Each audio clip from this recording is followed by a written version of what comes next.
جمعۃ الوداع اگر اس نیت سے ہو کہ رمضان کے آخری ایام ہیں، آخری لمحات ہیں، تو دل میں اس کے جانے کا غم ہو، اور یہ نیت ہو کہ چونکہ یہ آخری دن ہے، پتہ نہیں اگلے سال رمضان کا مقدس مہینہ ملے نہ ملے، لہٰذا آخر ایام میں، آخری اوقات میں زیادہ سے زیادہ عبادتیں کر لیں، ذکر و اذکار کر لیں، نیکیاں کر لیں۔ اگر اس نیت سے ہو تب تو اچھی بات ہے،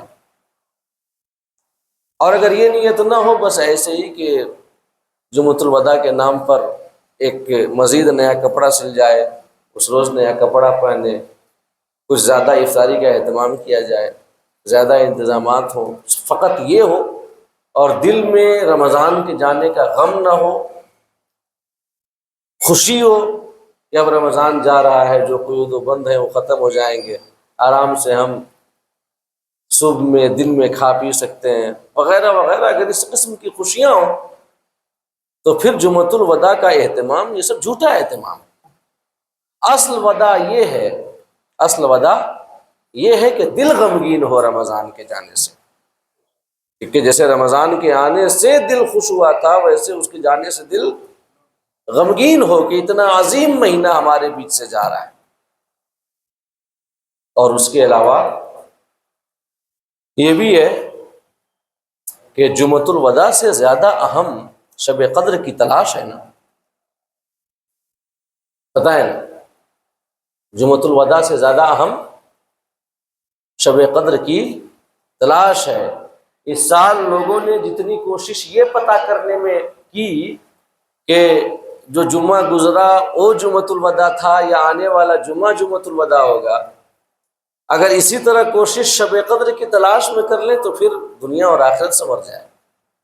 ایک رات کی عبادت 1000 مہینوں کی عبادت سے افضل ہے، تو اگر 5 شب لگاتار شب قدر کو تلاش کر لیں، اللہ رب العزت نے مخفی رکھا ہے نا، جیسے اللہ پاک نے اپنی رضا کو طاعتوں میں اور نیکیوں میں مخفی رکھا ہے تاکہ ہم ہر قسم کی طاعت بجا لائیں، ہر قسم کی نیکیاں کریں، کسی نیکی کو چھوٹا اور ہلکا سمجھ کر کے نہ چھوڑیں۔ اللہ پاک نے اپنی ناراضی اور اپنے غضب کو گناہوں میں پوشیدہ کر رکھا ہے تاکہ ہم ہر قسم کے گناہوں سے بچیں، کسی گناہ کو چھوٹا اور ہلکا سمجھ کے اس کے کرنے پر جری نہ ہو جائیں۔ ہر نماز فرض ہے، لیکن صلاۃ وسطیٰ، بیچ والی نماز، کہ جس کے بارے میں خاص طور سے آیا قرآن میں، نماز قائم کرو، اور خاص طور سے صلاۃ وسطیٰ، اقیموا الصلاۃ حافظوا علی الصلوات والصلاۃ الوسطیٰ، نمازوں کی حفاظت کرو، خاص طور سے صلاۃ وسطیٰ کی حفاظت کرو۔ اللہ رب العزت نے اسے مخفی رکھا کہ صلاۃ وسطیٰ کون سی نماز ہے، بیچ والی نماز کون سی ہے، جس کے بارے میں خاص طور سے تنبیہ کی جا رہی ہے کہ اس کی حفاظت کرو تاکہ انسان ہر نماز پڑھے۔ ویسے ہی اللہ پاک نے شب قدر کو مخفی رکھا ہے تاکہ ہم ہر رات عبادت کریں، اسی وجہ سے مخفی رکھا، ہر رات کو کی ہم اہمیت سمجھیں، ہر رات رب کی بارگاہ میں ذکر و اذکار کرتے ہوئے گزاریں، خاص طور سے طاق راتیں جن کے بارے میں حدیث میں آیا، تحروا فی الوتر، تحروا لیلۃ القدر فی الوتر من الاشہر الاواخر من رمضان، شب قدر کو رمضان کے آخری عشرے کی طاق راتوں میں تلاش کرو خاص طور سے۔ تو اگر لوگ جتنی محنت اور جتنی کوشش اس بار جمعۃ الوداع کے بارے میں کی ہے کہ کون سا جمعہ جمعۃ الوداع پڑھا جائے، اگر اتنی ہی کوشش شب قدر کے بارے میں کر لے تب کیا کہنا بھائی، تب تو دین و دنیا سنور جائے۔ اور ایک اور بات، جمعۃ الوداع ایک جائز کام ہے، اس کا اہتمام کرنا میں نے بتایا ابھی آپ کو، اچھی نیت سے مستحب ہو سکتا ہے، اور اچھی نیت کیا ہے کہ دل واقعتاً غمگین ہو، جانے کا غم ہو، اور اچھی نیت یہ کہ رمضان کے آخری ایام ہیں، ہم زیادہ سے زیادہ عبادت کریں گے، اس سے مستحب بھی ہو جاتا ہے، لیکن زیادہ سے زیادہ مستحب ہی ہوتا ہے نا، واجب تو نہیں ہوتا، فرض تو نہیں ہوتا۔ اسی وجہ سے حضور اعلیٰ حضرت نے لکھا ہے کہ جمعۃ الوداع کا اہتمام کرنے میں کوئی حرج نہیں، وہ خطبہ جس میں الوداع الوداع یا شہر رمضان پڑھنے میں کوئی حرج نہیں ہے، لیکن علماء کو چاہیے کہ کبھی کبھی چھوڑ دیں، کبھی کبھی چھوڑ دیں تاکہ عوام کو سمجھ میں آئے کہ یہ واجب نہیں ہے۔ پتہ چلنا چاہیے عوام کو کہ یہ واجب نہیں ہے، فرض نہیں ہے، ورنہ اگر ہمیشہ کرتے رہیں گے، مواظبت کریں گے اس پر، تو پھر آپ سمجھ لیں کہ عوام تو یہی سمجھے گی نا کہ ایک واجب کام ہے، ضروری کام ہے، کہ جیسا کہ عام طور سے عوام لوگ، جو عام لوگ ہیں، کرتے ہیں کہ ابھی کچھ مسجدیں ایسی ہیں جہاں پر اگر آخری جمعہ میں خطبۃ الوداع، جس میں الوداع الوداع یا شہر رمضان ہے، اگر اس خطبے کو نہ پڑھا جائے تو اچھا خاصا واویلا کرتے ہیں لوگ، امام صاحب پر اعتراض کریں گے، باتیں بنائیں گے۔ ایک شخص نے ہم سے بھی کہہ دیا اس جمعہ کو، آج تک ہم نے بغیر الوداع یا شہر رمضان کے الوداع جمعہ نہیں پڑھا۔ ہم نے کہا کہ کنفرم تو ہے نہیں نا کہ یہ الوداع جمعہ ہے، اگر اگلے ہفتے جمعہ مل گیا تو اس میں پڑھ دوں گا، اور اگر نہیں ملا تو ایک میسج تو چلا جائے گا نا کہ الوداع یا شہر رمضان کا نہ کوئی فرض یا واجب نہیں ہے، پتہ تو چل جائے گا۔ حضور اعلیٰ حضرت فرماتے ہیں کہ چاہیے کہ علماء کبھی کبھی چھوڑ دیا کریں تاکہ عوام کو سمجھ میں آ جائے کہ اس کا درجہ جائز کا ہے یا زیادہ زیادہ مستحب کا ہے، واجب کا نہیں ہے، اور ترجیحات کو سمجھیں کہ ترجیحات کیا ہونی چاہیے۔ سمجھ رہے ہیں نا میں کہنا کیا چاہتا ہوں؟ اور ایک آخری بات اس حوالے سے عرض کر دوں، وہ یہ کہ چاند رات جو عام طور سے ہمارے لیے شاپنگ کی رات ہوتی ہے، خرید و فروخت کی رات ہوتی ہے، یہ سوچتے ہیں کہ جو دکاندار لوگ دکان لگائے ہوئے ہیں آج آخری رات ہے، کل سے ان کو گراہک ملیں گے نہیں تو اونے پونے داموں میں وہ بیچ دیں گے تو ہمیں سستا سامان مل جائے گا، لہذا چلو خرید لو۔ جو ہم عام طور سے چاند رات کو، یعنی جس رات عید کا چاند نظر آتا ہے، ہم اسے سمجھتے ہیں کہ خرید و فروخت کر لیا جائے، کچھ شاپنگ کر لی جائے، سامان خرید لیا جائے، اور رات بھر انسان لگا رہتا ہے۔ میں عرض کرنا چاہوں گا کہ چاند رات اسلام کے نقطۂ نظر سے شاپنگ کی رات نہیں ہے، گھومنے پھرنے کی رات نہیں ہے، خوشیاں منانے کی رات نہیں ہے، بلکہ وہ انعام کی رات ہے۔ حدیثوں میں آیا ہے کہ اللہ رب العزت چاند رات کو، یعنی کہ عید الفطر کی رات کو، تمام مسلمانوں کی مغفرت فرما دیتا ہے۔ اسے لیلۃ الجائزہ کہا گیا ہے، لیلۃ الجائزہ یعنی انعام کی رات، اور اس رات اللہ پاک مسلمانوں کی مغفرت فرما دیتا ہے۔ اور ایک حدیث میں آیا کہ اللہ پاک ملائکہ سے پوچھتا ہے، جب شوال المکرم کا چاند نظر آ جاتا ہے، عید الفطر کا چاند، تو ملائکہ خوشیاں مناتے ہیں۔ پھر اللہ پاک پوچھتا ہے فرشتوں سے کہ میرے فرشتوں بتاؤ تو صحیح کہ اس شخص کا کیا بدلہ ہے جس نے اپنا کام پوری ایمانداری سے کیا، اس مزدور کا کیا بدلہ ہے جس نے اپنی مزدوری کا حق ادا کر دیا۔ تو ملائکہ عرض کرتے ہیں کہ مولا، ایسے مزدور کا حق یہ ہے کہ اس کو پورا بدلہ دیا جائے، اس کو مزدوری دی جائے۔ تو اللہ پاک فرماتا ہے کہ اے میرے فرشتوں گواہ رہنا کہ میں نے سارے بندوں کی مغفرت فرما دی، اور مراد سب نہیں ہے کہ جنہوں نے رمضان میں کھایا پیا، روزہ نہیں رکھا، آداب کا لحاظ نہیں رکھا، تو سب کو ایسا نہیں ہے، ان تمام مسلمانوں کی مغفرت فرما دی جاتی ہے جنہوں نے اس مہینے میں مزدوری کی، روزے رکھے، تراویح کو خلوص کے ساتھ پڑھا، قرآن کی تلاوتیں کی، روزے کے آداب کا لحاظ رکھا۔ تو ایسے مسلمانوں کی حدیث کے مطابق آقا فرماتے ہیں کہ اللہ پاک مغفرت فرما دیتا ہے۔ اور ویسے بھی نا، مطلب تنخواہ اسی کو ملتی ہے نا جو پورے مہینے کام کرے۔ اگر کوئی بندہ پورے مہینے غائب رہے، کبھی آفس میں نظر نہ آئے، یا جو کام اس کے سپرد کیا گیا ہے وہ کام نہ کرے، اور پھر اس کے بعد وہ چاہے کہ ہمیں سیلری مل جائے، تو یہ تو انتہائی شرمناک بات ہے، یہ تو غلط بات ہے کہ نہیں۔ کیوں؟ اگر جائیں گے مالک کے پاس، عام طور سے ہم تنخواہ لینے بغیر کام کیے ہوئے تو بھگانا دے گا کہ پورے مہینے دکھے نہیں، اور آج جب سیلری کا دن ہے تو چلے آئے منہ اٹھا کر کے۔ تو انعام کی رات ان کے لیے ہے جو محنت کیے ہیں، مزدوری کیے ہیں۔ تو اس رات بھی جو لیلۃ الجائزہ ہے، چاند رات ہے، اس رات بھی خاص طور سے ہمیں چاہیے کہ رب کی عبادت و ریاضت کریں، ذکر و اذکار کریں۔ ہاں اگر سامان خریدنا ہے تو پہلے ہی خرید لینا، 1-2 دن پہلے کیا جاتا ہے، لیکن جو مبارک رات ہے، آقا کریم نے فرمایا ہے کہ ہماری امت کے لیے شب براءت، اس کے علاوہ عید الفطر کی رات، عید اضحیٰ کی رات، عرفہ کی رات، آقا فرماتے ہیں کہ یہ مبارک راتیں ہیں۔ تو مبارک راتوں میں شاپنگ نہیں کی جاتی ہے، عبادت کی جاتی ہے، شب بیداری رب کی بارگاہ میں ذکر و اذکار اور تلاوت قرآن اور خدا کے ذکر کے لیے شب بیداری کی جاتی ہے۔ یہ نہیں کہ اس روز ہم یوں ہی بس گھومتے رہیں۔ اللہ پاک ہمیں توفیق عطا فرمائے۔ یہ بات اس وجہ سے میں نے بیان کی کہ ہر سال بیان کیا جاتا ہے، مگر پھر بھی چاند رات میں ہمارا جو حال رہتا ہے وہی رہتا ہے۔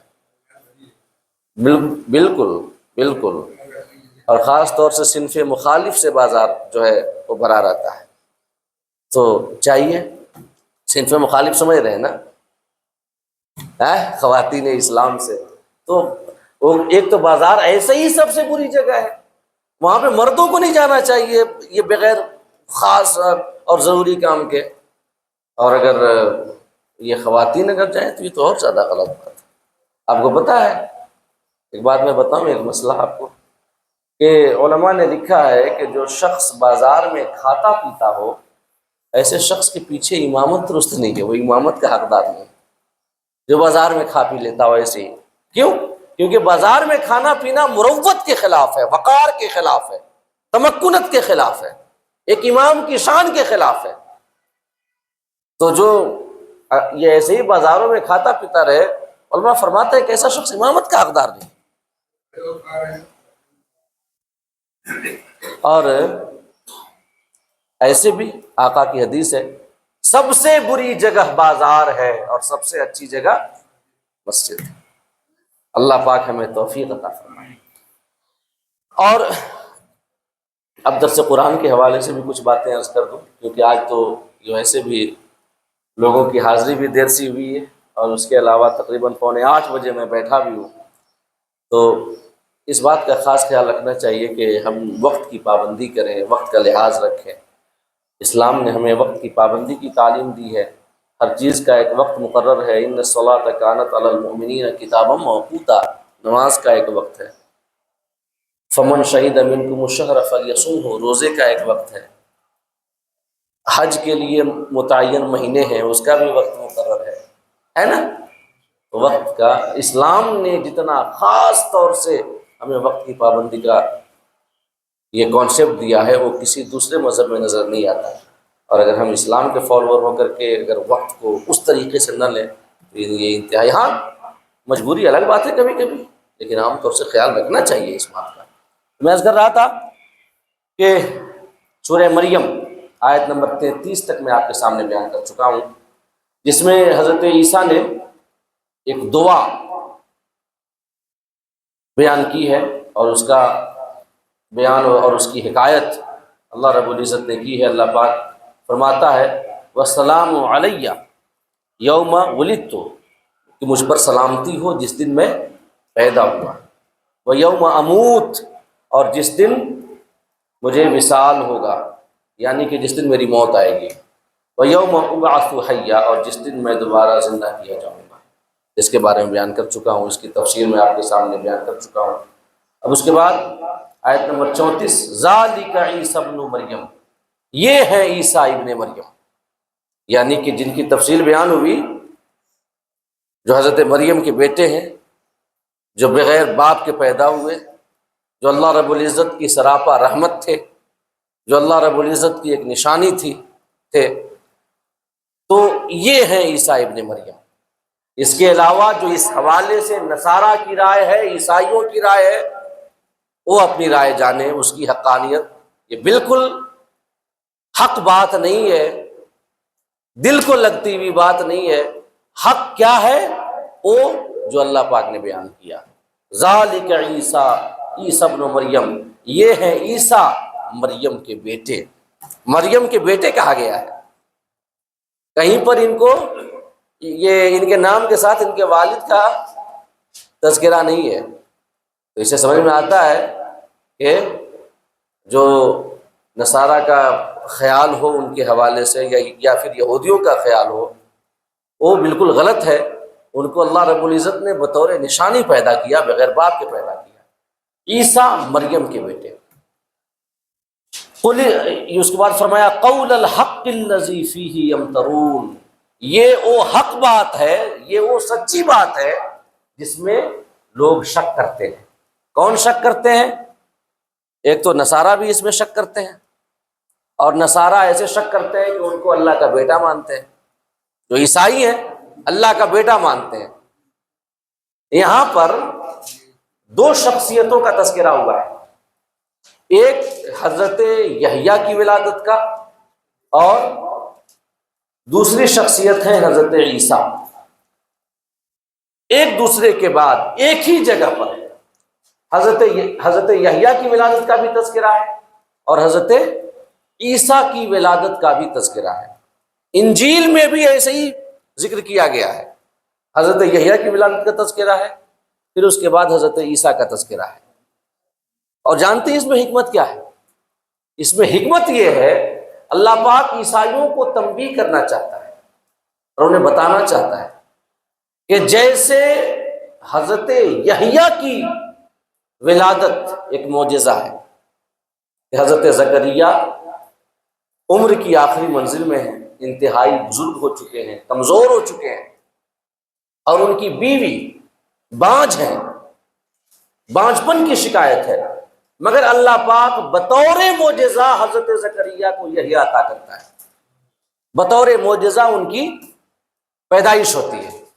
اس کے بعد حضرت عیسیٰ، ان کی پیدائش بھی بطور معجزہ ہوتی ہے، بغیر باپ کے۔ اللہ پاک تنبیہ کرنا چاہتا ہے ان دونوں اللہ کے نبیوں کی ولادت کا ایک جگہ تذکرہ کر کے، اور انجیل میں بھی دونوں کا ایک جگہ تذکرہ کر کے نصارہ کو متنبہ کرنا چاہتا ہے کہ جیسے حضرت عیسیٰ کی ولادت یہ ایک معجزے کے بطور ہوئی، ویسے ہی حضرت یحییٰ کی ولادت بھی ایک معجزے کے بطور ہوئی۔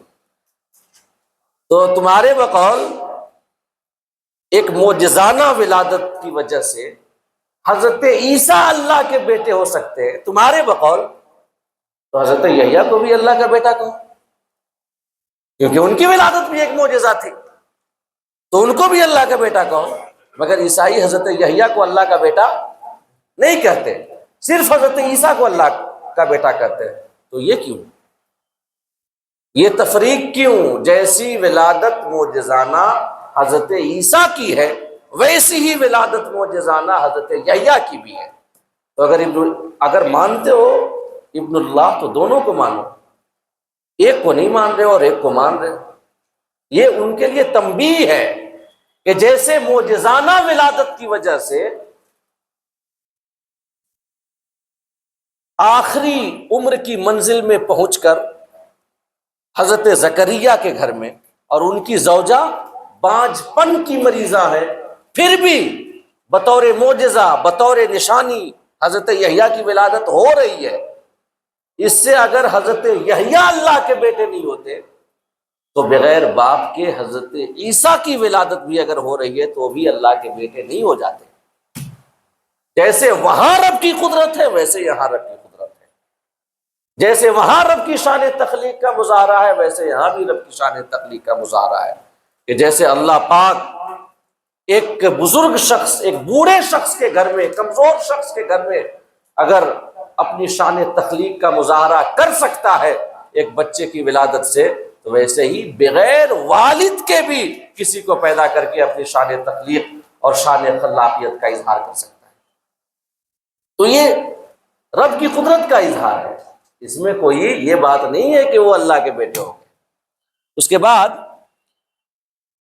ایک شک جو تھا یہودیوں کا تھا، معاذ اللہ رب العالمین، یہودی حضرت عیسیٰ کو جھوٹا کہتے تھے۔ کیا کہتے تھے؟ جھوٹا کہتے تھے، اور انہیں اللہ کا نبی نہیں مانتے تھے۔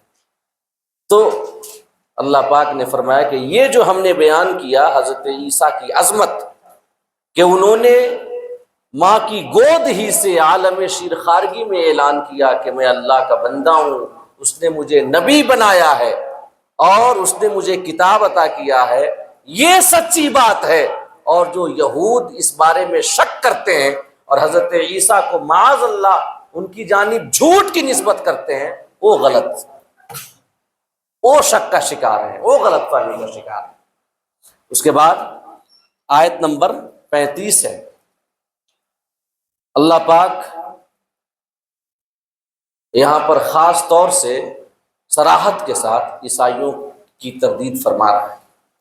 اللہ پاک فرماتا ہے ما کان للہ ان یتخذ من ولد، اللہ کی یہ شان نہیں کہ وہ کوئی اولاد بنائے،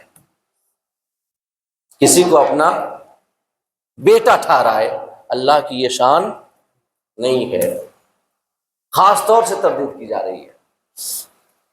اس کے بعد اللہ پاک اس کے دلائل بیان کرتا ہے کہ کیوں اللہ رب العزت کے لیے یہ لائق نہیں ہے کہ وہ کسی کو اپنا بیٹا بنائے، کیوں لائق نہیں ہے؟ تو اس کی سب سے پہلی دلیل تو یہ بیان کی گئی، اللہ پاک نے فرمایا سبحانہ، اللہ پاک پاک ہے اس بات سے کہ اس کی کوئی اولاد ہو، اس کی ذات اس سے پاک ہے کہ اس کی کوئی اولاد ہو۔ اور کیوں پاک ہے؟ پاک اس وجہ سے ہے کہ اگرچہ والدین بننا، اولاد کا ہونا ہم انسانوں کے حق میں ایک فضیلت کی بات ہو، مگر اللہ رب العزت کی حق میں یہ عیب کی بات ہے۔ وجہ، والد اور اولاد کے درمیان جو رشتہ ہوتا ہے وہ جزئیت کا رشتہ ہوتا ہے، بعضیت کا رشتہ ہوتا ہے، یعنی اولاد جز ہوتی ہے، والد اپنی اولاد کے لیے کل کی حیثیت رکھتا ہے۔ جو اولاد ہوتی ہے وہ اپنے والد کا ایک حصہ ہوتی ہے، ایک پارٹ ہوتی ہے۔ تو جہاں پر بھی یہ رشتہ ہوگا باپ بیٹے کا، والد اولاد کا، وہاں پر جزئیت کا تصور ہوگا، بعضیت کا تصور ہوگا کہ بیٹا باپ کا ایک حصہ ہے، اور جزئیت اور بعضیت یعنی کہ ایک پارٹ ہونا یا ایک ٹوٹالٹی کا ہونا ایز اے ہول، یہ در حقیقت جسم کی علامات ہیں۔ اس لیے کہ کل، بعض، یہ ایک بڑا حصہ، اس کا ایک چھوٹا حصہ، یہ ساری صفتیں کس کی ہیں؟ جسم کی ہیں نا۔ اور اللہ پاک جسم سے پاک ہے، اللہ رب العزت جسم سے پاک ہے، کیونکہ اگر جسم مانیے گا تو اس کے لیے جگہ ماننی پڑے گی، جگہ مانیے گا تو اس کے لیے وقت ماننا پڑے گا، تو پھر اس کی جو شان ہے، اس کی شان میں کتنی کمی واقع ہوتی ہے کہ اللہ پاک جگہ کا محتاج ہو جائے، جسم کا محتاج ہو جائے، وقت کا محتاج ہو جائے، اور جو محتاج ہو کبھی اللہ کبھی خدا نہیں ہو سکتا۔ تو اللہ پاک پاک اس وجہ سے ہے بیٹا بنانے سے یا بچہ ٹھہرانے سے کہ جو بیٹا ہوتا ہے اپنے باپ کا ایک حصہ ہوتا ہے، ایک جز ہوتا ہے، اور باپ بیٹے کے لیے بطور کل ہوتا ہے، اور جز اور کل ہونا یہ جسم کی علامات ہیں، اور اللہ پاک جسم سے پاک ہے، اس وجہ سے اللہ بیٹا بنانے سے پاک ہے۔ دوسری بات، کیوں پاک ہے؟ کیونکہ اگر اللہ رب العزت کا کوئی بیٹا ہو تو سوال پیدا ہوگا کہ وہ بیٹا بھی خدا کی طرح قدیم ہوگا یا حادث ہوگا؟ سمجھ رہے ہیں نا؟ قدیم جو ہمیشہ سے ہو اور ہمیشہ رہے۔ اللہ رب العزت کی ذات قدیم، اس کی صفات قدیم، جس کے لیے کوئی ابتدا نہ ہو، جس کے لیے کوئی انتہا نہ ہو، اس کو کہتے ہیں قدیم۔ اللہ ہمیشہ سے ہے، ہمیشہ رہے گا، اس کی صفات بھی ہمیشہ سے ہیں اور ہمیشہ رہیں گی۔ جیسے قرآن جو اللہ کا کلام ہے، اللہ کی صفت ہے، ہمیشہ سے ہے اور ہمیشہ رہے گا، قیامت سے پہلے اٹھا لیا جائے گا۔ تو جو اللہ کا بیٹا ہوگا وہ آیا قدیم ہوگا یعنی ہمیشہ سے ہے، وہ ہوگا اور ہمیشہ رہے گا، یا حادث ہوگا یعنی پہلے نہیں تھا پھر ہوا؟ اگر کوئی کہے کہ وہ بھی قدیم ہوگا تو یہ تو ایک بالکل کانٹراڈکشن والی بات ہے۔ وجہ، بیٹا باپ سے مؤخر ہوتا ہے، مطلب باپ پہلے ہوتا ہے، بیٹا بعد میں ہوتا ہے نا۔ تو ہم کسی کو بیٹا بھی مانے اور ساتھ میں یہ بھی مانے کہ وہ ہمیشہ سے ہے اور قدیم ہے، یہ تو ویرودھابھاس والی بات ہو گئی. ایسا ہو بھی کیسے سکتا ہے؟ کیونکہ باپ پہلے بیٹا بعد میں، تو کوئی نہ کوئی ایسا ٹائم یہ پیریڈ ہوگا جب کہ وہ بیٹا نہیں ہوگا، اور جب نہیں ہوگا تو وہ قدیم نہیں ہوگا. تو پھر ہم یہ نہیں مان سکتے کہ جو اللہ کا بیٹا ہوگا وہ قدیم ہوگا، کیونکہ بیٹا ہونا ہی اس بات کی دلیل ہے کہ وہ قدیم نہیں ہو سکتا.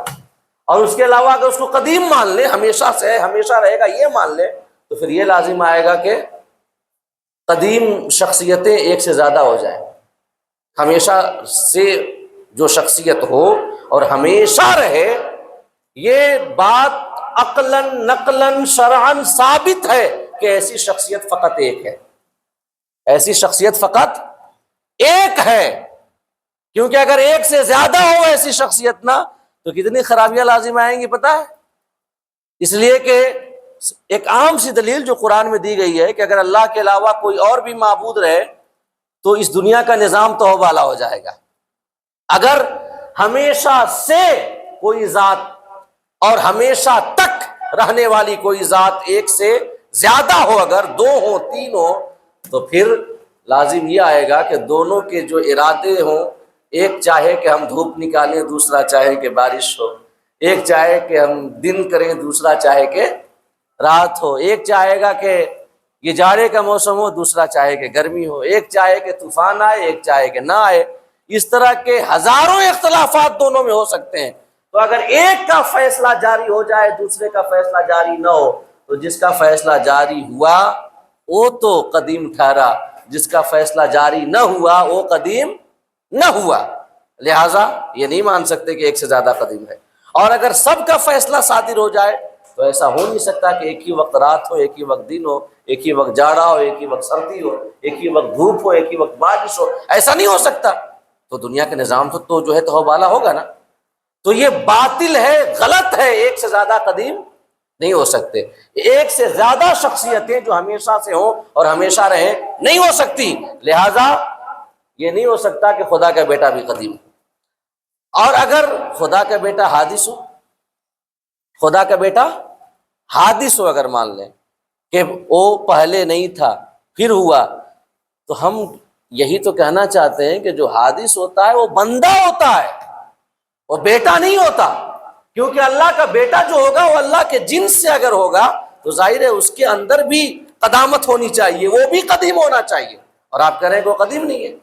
تو پھر دو ہی وکلپ ہے کہ اگر اللہ کا بیٹا ہوگا تو یا تو قدیم ہوگا یا تو حادث ہوگا. قدیم ہو نہیں سکتا، حادث ہو نہیں سکتا. کیونکہ اگر حادث ہوگا تو پھر وہ اللہ کا بیٹا نہیں ہو سکتا. وہ اللہ کا بیٹا، اس لیے کہ اللہ کا جو بیٹا ہوگا اس کو قدیم ہونا چاہیے، اس لیے کہ وہ اللہ کا بیٹا ہے. لہذا قدیم بھی نہیں، حادث بھی نہیں، دونوں وکلپ ختم. تو پھر لازم آتا ہے کہ اللہ کا بیٹا ہو ہی نہ. اسی بات کو بیان کیا اللہ پاک نے، سبحانہ، اللہ پاک ہے اس بات سے کہ کسی کو اپنا بیٹا ٹھہرائے. یہ اللہ کی شان کے لائق نہیں ہے. اور اس کے بعد ایک عام سی دلیل جو عام طور سے لوگوں کے ذہن و دماغ میں آ جائے، ہم جانتے ہیں کہ اولاد ہونے کے لیے پہلے ایک عدد بیوی کا ہونا ضروری ہے منیمم. اس کے بعد اس کا ایک پروسیس کا ہونا ضروری ہے. اس کے بعد مطلب کئی، جیسے عام طور سے 9 مہینے کے بعد اولاد ہوتی ہے. تو اس سے اگر یہ ہو کہ اگر اللہ کی اولاد ہو، اللہ کے لیے کوئی بیٹا ہو، تو پھر معاذ اللہ اس کے لیے جو ہے بیوی کا ماننا لازم آئے گا، اس کے لیے ایک پروسیس کا ماننا لازم آئے گا. اور اللہ کی شان کیا ہے؟ اذا قضا امرا فانما یقول له کن فیکون. اللہ پاک فرماتا ہے اللہ کی شان تو یہ ہے کہ جب وہ کسی بات کا ارادہ کر لیتا ہے، جب وہ کسی کام کا ارادہ کر لیتا ہے تو بس فرماتا ہے کن، ہو جا، اور وہ چیز ہو جاتی ہے. اللہ کی شان یہ ہے. اور اگر بیٹا مانا جائے تو پھر اس کے لیے پروسیس ہوگا، اس کے لیے بیوی ہوگی. تو اللہ رب العزت کے لیے محتاج ہونا ثابت ہوگا کہ وہ اپنی اولاد کے لیے بیوی کا محتاج ہے، وہ اپنی اولاد کے لیے معاذ اللہ پروسیس کا محتاج ہے، وقت کا محتاج ہے. اور یہ اللہ کی شان کے لائق نہیں ہے. کیونکہ اللہ کی شان یہ ہے کہ اذا قضا امرا فانما یقول له کن فیکون. اللہ کی شان تو یہ ہے کہ جب وہ کسی کام کا ارادہ فرماتا ہے تو بس فرما دیتا ہے کن، ہو جا، وہ چیز ہو جاتی ہے. اس کے بعد فرمایا اللہ رب العزت نے کہ ان اللہ ربی وربکم فاعبدوہ ھذا صراط مستقیم، بے شک اللہ میرا بھی رب ہے اور تیرا بھی رب ہے، تمہارا بھی رب ہے، میرا رب ہے اور تمہارا رب ہے، لہٰذا اسی کی عبادت کرو، یہ سیدھی راہ ہے۔ آیت نمبر 36 ہے، اللہ پاک فرماتا ہے۔ سب سے پہلی بات تو یہ ہے کہ یہ جو ارشاد ہے کہ اور بے شک اللہ میرا رب ہے تمہارا رب ہے، یہ کس کا قول ہے؟ ایسا تو نہیں ہو سکتا کہ اللہ رب العزت فرمائے کہ اللہ میرا رب ہے اور تمہارا رب ہے، ایسا تو نہیں ہو سکتا۔ تو یہ کس کا قول ہے؟ اس حوالے سے علماء تفسیر کا پہلا قول یہ ہے کہ یہ حضرت عیسیٰ کا قول ہے۔ اللہ پاک نے حکایت کی ہے، جو پیچھے حضرت عیسیٰ نے جو ماں کی گود سے کچھ باتیں ارشاد فرمائی تھی، ان باتوں کی حکایت اللہ پاک نے کی ہے نا، کہ انی عبداللہ آتانی الکتاب وجعلنی نبیا وجعلنی مبارکا اینما کنت، ایسے ہی تو یہ بھی کہ وَإِنَّ اللَّهَ رَبِّي وَرَبُّكُمْ، کہ بے شک اللہ میرا رب ہے اور تمہارا رب ہے، فَاعْبُدُوا، لہٰذا تم اس کی عبادت کرنا، ھذا صراط مستقیم، یہی سیدھا راستہ ہے۔ علماء فرماتے ہیں کہ یہ قول وہی حضرت عیسیٰ کا ہے، اور اللہ پاک نے یہاں پر اس کو بطور حکایت بیان کیا ہے کہ جن حضرت عیسیٰ کو یہ عیسائی اللہ کا بیٹا کہتے ہیں، انہوں نے بھی یہ فرمایا، ماں کی گود سے یہ بھی فرمایا کہ اللہ میرا بھی رب ہے تمہارا بھی رب ہے، یعنی اللہ میرا بھی پالنے والا ہے تمہارا بھی پالنے والا ہے، اللہ میرا بھی مالک ہے تمہارا بھی مالک ہے۔ اور جو مالک ہوتا ہے نا، جو مالک ہوتا ہے وہ باپ نہیں ہوتا، کہ جیسے اولاد اپنے والدین کے لیے مملوک تو نہیں ہے، والد اپنی اولاد کا مالک تو نہیں ہے، باپ مالک ہے نہیں، باپ مالک نہیں ہے بیٹے کا، وہ اس کا بیٹا ہے، تو باپ اور بیٹے کے درمیان مالک اور مملوک کا رشتہ نہیں ہوتا۔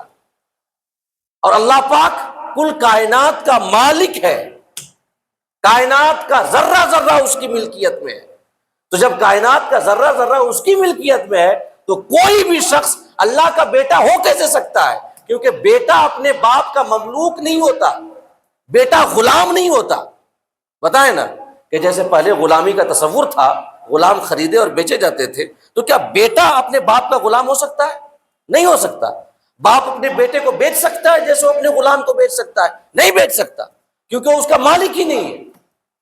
اور اللہ پاک کل کائنات کا مالک ہے، تو حضرت عیسیٰ کا بھی مالک ہے، اور جب اللہ حضرت عیسیٰ کا مالک ہے تو حضرت عیسیٰ ان کے بندے ہوں گے نا، حضرت عیسیٰ ان کے بیٹے نہیں ہو سکتے۔ اس کے بعد اسی بات کو فرمایا کہ ان اللہ ربی وربکم، حضرت عیسیٰ نے ماں کی گود سے اعلان کیا کہ بے شک اللہ میرا بھی پالنے والا ہے تمہارا بھی پالنے والا ہے، لہذا فاعبدوا، تم سب فقط اللہ کی عبادت کرو۔ یہاں پر یہ حکم دینے سے پہلے فاعبدوہ جو حضرت عیسیٰ نے کہا تھا کہ فقط رب کی عبادت کرو، اس سے پہلے اللہ کی ایک صفت بیان ہوئی، رب ہونا۔ ان اللہ ربی وربکم، اللہ میرا رب ہے تمہارا رب ہے۔ تو عبادت کا حکم دینے سے پہلے جو حضرت عیسیٰ نے ماں کی گود سے اعلان کیا، اس سے پہلے رب کی ربوبیت کا تذکرہ کیا، اللہ رب العزت کی شان عطا کا تذکرہ کیا کہ اللہ پالنے والا ہے، اللہ ہماری ضرورتوں کی تکمیل کرنے والا ہے، اللہ ہمارے نفع نقصان کا مالک ہے، ہماری تمام حاجتوں کو پوری ہمارا رب کرتا ہے۔ تو اس سے یہ سمجھ میں آتا ہے کہ ہمارا رب عبادت کا لائق اس وجہ سے ہے کیونکہ وہ ہماری حاجتوں کی تکمیل کرنے والا ہے، وہ ہمیں عطا کرنے والا ہے، وہ ہمارا پالنے والا ہے۔ اور حضرت ابراہیم نے جو اپنے والد سے کہا تھا، حضرت ابراہیم نے کہا تھا کہ بتوں کی آپ عبادت نہ کریں، تو ایک دلیل یہ بھی دی تھی حضرت ابراہیم نے اپنے باپ کے سامنے، یعنی آزر جو در حقیقت ان کے چچا تھے، یہ بلکہ چچا تھا، مشرک شخص تھا، تو اس کے لیے کیا ادب کا لفظ استعمال کرتا۔ آزر جو حضرت ابراہیم کا چچا تھا تو وہ بت بناتا تھا، تو حضرت ابراہیم نے آزر سے کہا تھا لما تعبدو، ما لا يسمع ولا يبصر ولا يغني عنك شيئا، کہ چچا جان آپ کیوں ایسے کی عبادت کرتے ہیں جو نہ سن سکتا ہے، نہ دیکھ سکتا ہے، اور نہ ہی آپ کو کوئی فائدہ پہنچا سکتا ہے؟ جو بت ہے وہ کیا ہے؟ نہ سن سکتا ہے، نہ دیکھ سکتا ہے، اور نہ ہی فائدہ پہنچا سکتا ہے، تو آپ ایسے کی عبادت کیوں کرتے ہیں؟ اور یہاں پر بھی حضرت عیسیٰ کا قول اللہ نے حکایت کی کہ اللہ میرا رب اور تمہارا رب ہے، فاعبدوا، لہٰذا اس کی عبادت کرو۔ کیوں عبادت کرو؟ کیونکہ وہ رب ہے، کیونکہ وہ حاجتوں کی تکمیل کرنے والا ہے، دینے والا ہے۔ تمام نعمتیں، چاہے وہ ابتدائی نعمتیں ہوں یا بعد والی نعمتیں ہوں، ہماری ولادت سے لے کر کے زندگی کے ہر موڑ پر ہم اس کائنات کی جتنی نعمتیں استعمال کرتے ہیں، تمام نعمتوں کا دینے والا ہمارا رب ہے۔ اور جب دینے والا رب ہے تو عبادت کا حقدار کوئی اور ہو جائے گا؟ نہیں ہوگا۔ اور عبادت کے بعد سب سے جو بڑا حق ہے رب کی عبادت کے بعد، وہ ماں باپ کا ہے۔ اللہ پاک نے فرمایا نا وَقَضَىٰ رَبُّكَ أَلَّا تَعْبُدُوا إِلَّا إِيَّاهُ، تیرے رب نے یہ فیصلہ کر دیا کہ خدا کے علاوہ کسی کی عبادت نہ کرنا، وَبِالْوَالِدَيْنِ إِحْسَانًا، اور والدین کے ساتھ حسن سلوک کرنا۔ جانتے ہیں کیوں؟ اپنی عبادت کے فوراً بعد اللہ پاک نے والدین کے ساتھ حسن سلوک کا تذکرہ کیا ہے۔ وجہ یہی ہے کہ اللہ رب العزت کی جو شان ربوبیت ہے وہ ہمیں پالتا ہے۔ یہ اللہ تو رب ہے، یقیناً حقیقتاً رب وہی ہے، لیکن قرآن میں والدین کے لیے بھی یہ کہا گیا ہے رب ارحمہما کما ربیانی صغیرا، کہ اپنے والدین کے لیے دعا کرو کہ مولا میرے والدین پہ رحم فرما جیسے انہوں نے بچپنے میں مجھے پالا۔ ربیانی، ربیانی یہ بھی تربیت سے بنا ہے، اور اللہ کو ہم رب کہتے ہیں، یہ بھی تربیت سے بنا ہے۔ تو تربیت ہی سے مشتق ایک لفظ رب ہے جو اللہ کی ایک صفت ہے، اور ربیانی جو تربیت ہی سے مشتق لفظ ہے، اللہ پاک نے اس کا استعمال والدین کے لیے کیا ہے کہ وہ اپنے بچوں کو پالتے ہیں، لہٰذا ان کے پالنے کی وجہ سے سب سے بڑا حق حسن سلوک کے اعتبار سے والدین کا ہے۔ اور چونکہ اللہ رب العزت کا پالنا وہ تو حقیقی ہے، اصلاً پالنے والا وہی ہے، اور ہماری تمام ضروریات کی تکمیل کرنے والا اصلاً وہی ہے، لہٰذا عبادت کا حقدار ہمارا رب ہے۔ سمجھ رہے ہیں نا؟ فرمایا ان اللہ ربی وربکم، اللہ میرا رب ہے اور تمہارا رب ہے، فاعبدوہ، لہٰذا اس کی عبادت کرو۔ ھذا صراط مستقیم، یہی سیدھا راستہ ہے، اس کے علاوہ سارے راستے جہنم تک لے کر جانے والے ہیں۔ اس لیے کہ اسلام کو جو سیدھا راستہ کہا گیا ہے، اسی وجہ سے کہا گیا ہے کہ یہ جنت تک پہنچانے والا سب سے سیدھا راستہ ہے۔ مومن ہونے کے ناطے ہماری منزل کیا ہے بتائیں؟ مومن ہونے کے ناطے ہماری منزل کیا ہے؟ اللہ پاک نے فرمایا ہے نا قرآن میں ان اللہ اشترى من المؤمنین انفسهم واموالهم بان لهم الجنہ، اللہ نے ایمان والوں سے ان کے مال اور ان کی جانوں کو خرید لیا ہے جنت کے بدلے میں۔ ہماری منزل جنت ہے، اور جنت تک پہنچانے والا سب سے سیدھا راستہ اگر کوئی ہے تو اسلام کا راستہ ہے، جو ہمیں عقیدہ توحید دیتا ہے، جو ہمیں عقیدہ رسالت عطا کرتا ہے، جو ہمیں عقیدہ آخرت عطا کرتا ہے، جو ہماری ہدایت و رہنمائی کرتا ہے۔ ھذا صراط مستقیم، یہی سیدھا راستہ ہے۔ اس کے علاوہ جتنے پنتھ ہیں، جتنے راستے ہیں، وہ سب کے سب جہنم تک لے کر جانے والے ہیں۔ ھذا صراط مستقیم، یہی سیدھا راستہ ہے۔ وقت ہو چکا ہے، اس کے بعد اللہ رب العزت نے عیسائیوں اور یہودیوں کا خاص طور سے تذکرہ کیا ہے کہ انہوں نے کیسے اختلاف کیا۔ اللہ پاک نے فرمایا نا کہ بلکہ اس سے پہلے ایک اور قول علماء کا سن لیں کہ جو ان اللہ ربی و ربکم فاعبدوہ ہے، کہ اللہ میرا رب اور تمہارا رب ہے، لہٰذا اس کی عبادت کرو۔ ایک قول تو یہ ہے کہ یہ حضرت عیسیٰ نے کہا تھا، اور دوسرا قول یہ ہے کہ یہ ہمارے آقا صلی اللہ تعالی علیہ وسلم کا فرمان ہے۔ اللہ پاک نے فرمایا کہ محبوب تم کہو کہ ان اللہ ربی و ربکم، کہ اللہ میرا بھی پالنے والا ہے اور تمہارا بھی پالنے والا ہے، لہٰذا سب خدا کی عبادت کرو۔ یہ ہمارے آقا کا قول اور آقا کا فرمان ہے۔ یہ قول ہے ایک علماء تفسیر کا۔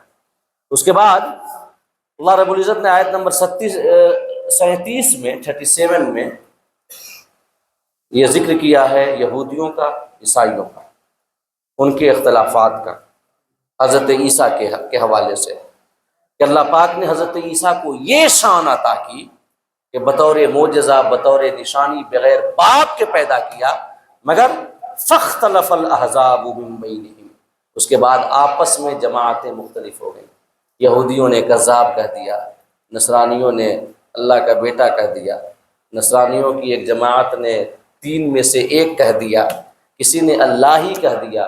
یہ سارے جو فرقے ہوئے، کن کے؟ عیسائیوں کے اور یہودیوں کے، اور ان کی کچھ جو کامن صفات اور ان کی کوالٹیز ہیں جو کہ غلط ہیں، جو انہوں نے انسانیت کے ساتھ، سچائی کے ساتھ، حقانیت کے ساتھ کیا ہے۔ انشاءاللہ اس کی پوری تفصیل ہم اگلی نشست میں آپ کے سامنے بعد عید انشاءاللہ جو نشست ہوگی آپ کے سامنے بیان کریں گے۔ اللہ پاک ہم سب کو کہنے اور سننے سے زیادہ عمل کرنے کی توفیق عطا فرمائے، آمین۔ وآخر دعوانا ان الحمد للہ رب العالمین۔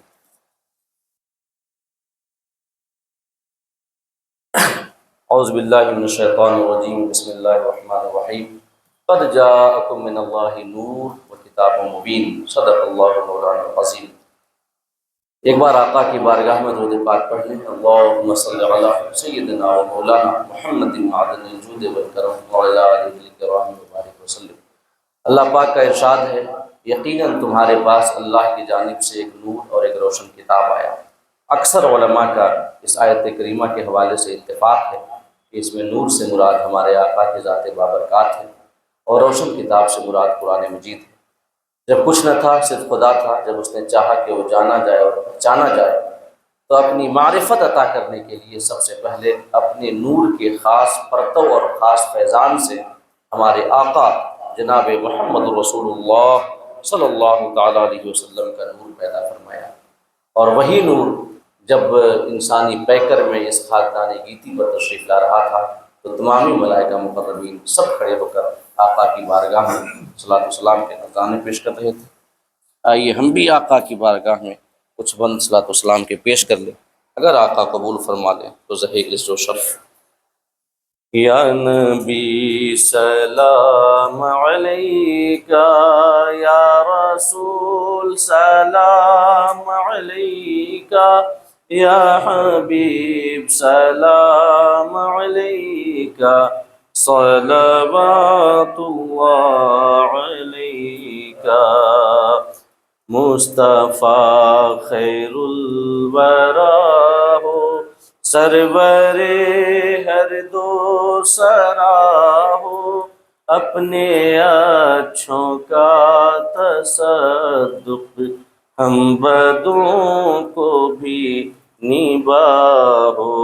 یا نبی سلام علیکہ، یا رسول سلام علیکہ، یا حبیب سلام علیکہ، صلوات اللہ علیکہ، شافع روز جزا ہو، دافع جملہ بلا ہو، کیوں رضا مشکل سے ڈری ہے، جب نبی مشکل کشا ہو۔ یا نبی سلام علیکہ، یا رسول سلام علیکہ، یا حبیب سلام علیکہ، صلوات اللہ۔ الصلاۃ والسلام علیکہ یا رسول اللہ، الصلاۃ والسلام علیکہ یا نبی اللہ، الصلاۃ والسلام علیکہ یا حبیب اللہ، وعلی آلک و اصحابک یا سیدنا و مولانا محمد رسول اللہ صلی اللہ تعالی علیہ وسلم۔